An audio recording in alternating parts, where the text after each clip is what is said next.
हार्दिक स्वागत अभिनंदन वंदन चंदन जय भीम जय भारत का तकाजा है। समय को जो समझा वही इस देश का राजा है।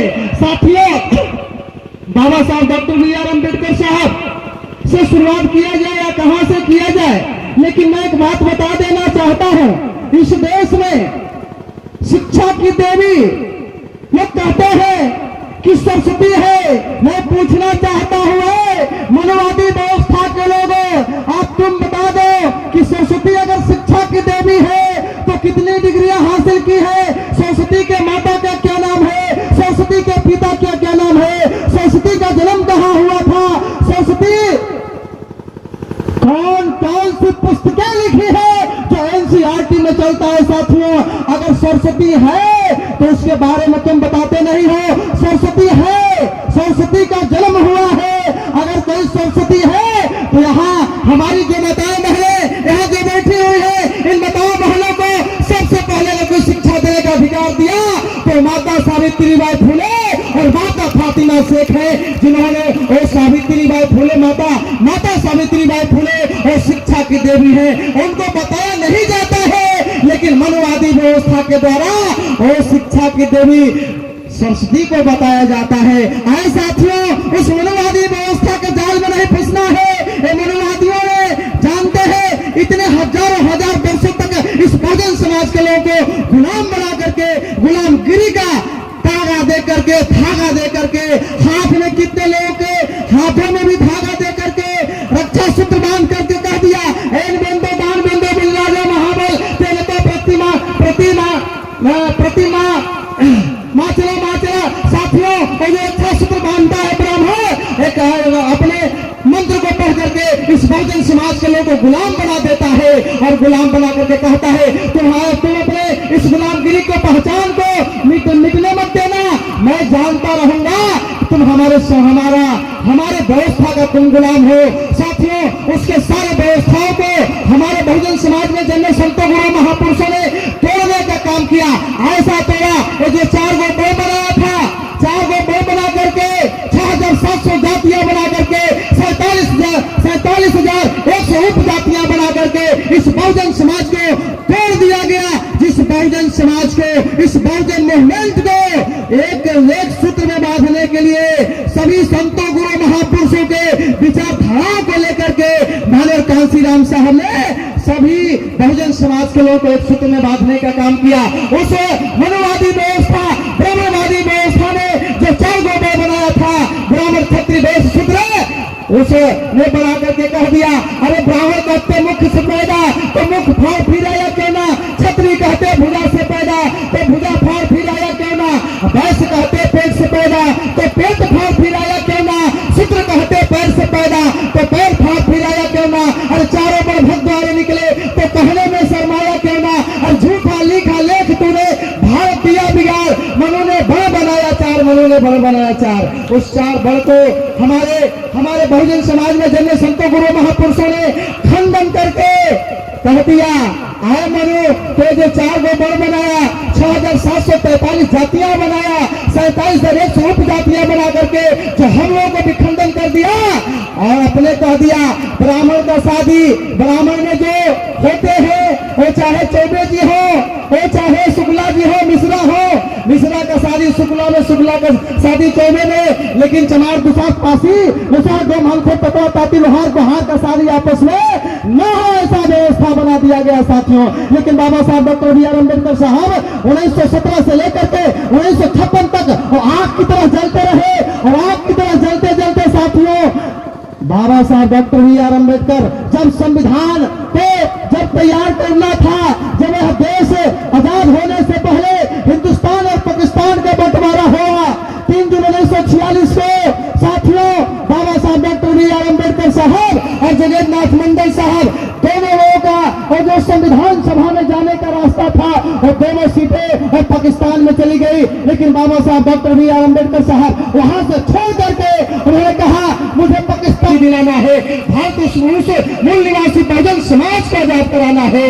बाबा साहब पाकिस्तान के उस जयसुर खुल्ला शहर को छोड़ करके आ करके पाकिस्तान के जिला को छोड़ करके और भारत के बंगाल से जाकर के बाबा साहब ने संविधान सभा में जाने का काम किया और बाबा साहब जाने के बाद वो संविधान लिखने के बाद बाबा साहब डॉक्टर बी आर अम्बेडकर साहब खोज रहे थे कोई टाइपिस्ट मिल जाए टाइप करने वाला, कोई नहीं मिला। तो बाबा साहब डॉक्टर बी आर अम्बेडकर साहब 40 दिन और 40 रात जग करके अपने हाथों से बाबा साहब डॉक्टर बी आर अम्बेडकर साहब ने संविधान को टाइप किया साथियों। और संविधान को टाइप करने के बाद इस संविधान को सुपुर्द किए साथियों। इसलिए कहना है कि धरती कभी रुकती नहीं आसमान के आगे, रास्ता कभी रुकता, धरती कभी रुकती नहीं आसमान के आगे, रास्ता कभी रुकता नहीं शमशान के आगे। आखिर राम मंदिर का फैसला तो हो ही गया, लेकिन उस राम भगवान को भी झुकना पड़ा बाबा साहब के संविधान के आगे। संविधान के आगे बाबा साहब के संविधान के आगे सारे लोगों को जा करके भीख मांगना पड़ा।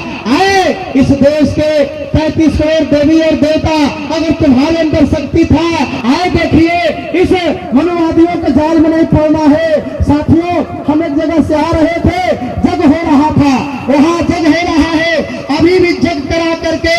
और कहा गया है श्रद्धा और श्राद्ध दो बात है। श्रद्धा श्राद्ध जो होता है तेरही होता है, उसमें श्राद्ध करके वो श्राद्ध में फंसा दिया है इस समाज के लोगों को और श्रद्धा दे दिया। श्रद्धा दे करके तो आप श्रद्धा से इस काम को करो। आज श्रद्धा से लोग जग करवा रहे हैं, श्रद्धा से लोग आज के डेट में अभी पता चला है कि 2-3 दिन के बाद कुछ गांव में पूजा होता है और नीम के पत्ती में जल दिया जाता है। साथियों ये श्रद्धा का विषय है। इस समाज को श्रद्धा में बांध कहीं अंधविश्वास में न बदल जाए। अरे श्रद्धा कहीं अंधविश्वास में न बदल जाए, कोई बहुरूपिया आकर के छल न जाए। अरे बचा करके रखना अपने इस देश के अबरूह को। देख रहे हैं इस देश में सबसे ज्यादा हिंदूवादी व्यवस्था के जो बाबा लोग हैं वो कहीं कहीं बलात्कारी न निकल जाए, वैसे लोगों से भी बच करके रहना है, उनके जाल में नहीं फंसना है। वो जो है अपने जाल में फंसाने का काम करते हैं, वो चाहे बागेश्वर धाम का बाबा हो चाहे किसी भी धाम का बाबा हो। मैं बता देना चाहता हूँ इस देश के आरएसएस बीजेपी वाले लोग, अगर तुम्हारे अंदर इतनी ताकत और क्षमता थी कि मुगलों के द्वारा दिया गया जो नाम मुगल सराय था, वो जो इलाहाबाद था, तुमने उसको प्रयागराज कर दिया और मुगल सराय को पंडित दीनदयाल उपाध्याय कर दिया। मैं इस मंच के माध्यम से कहना चाहता हूँ, अगर तुम्हारे अंदर ताकत है तो मुगलों के द्वारा दिया गया शब्द है, हिंदू शब्द है, उस हिंदू को भी बदल करके तुम क्यों नहीं भारतीय और भारतीय नाम दे देते हो। अरे अगर तुम्हारे अंदर ताकत है तो हिंदू को भी हटा दो, और जो हिंदू जो गाली शब्द दिया गया है उस गाली शब्द को भी हटा दो।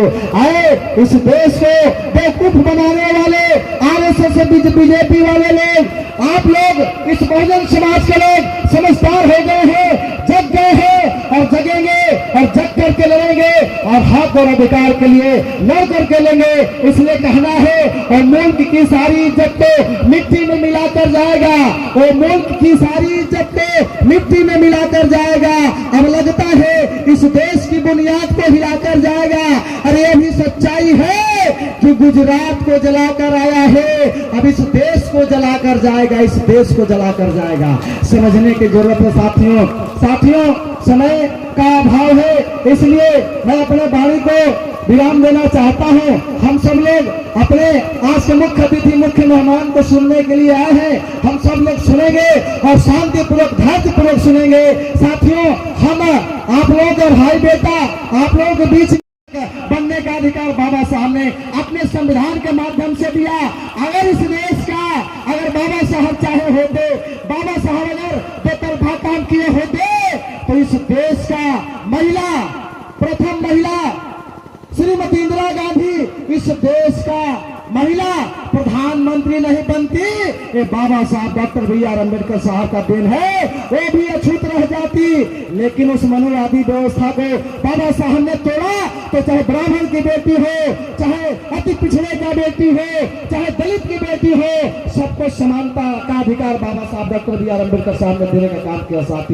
साथियों इन शब्दों के साथ मैं अपने वाणी को विराम देता हूं और एक सम्मान में मैं कह देना चाहता हूं, चांद तो चांद सरयाम आए हैं, अरे चांद तो चांद यहाँ सरयाम आए हैं, अरे खुशियां मनाओ। इस अंबेडकर विचार मंच के तत्वाधान में आज बाहर आए हैं, अरे क्यों आप लोग चुपचाप बैठे हो यारो, जरा जोर से तालियां लगाओ। यूपी के DHU से चल करके हमारे यहाँ मेहमान आए हैं। इन्हीं शब्दों के साथ जय भीम, जय भारत, खुदा हाफिज।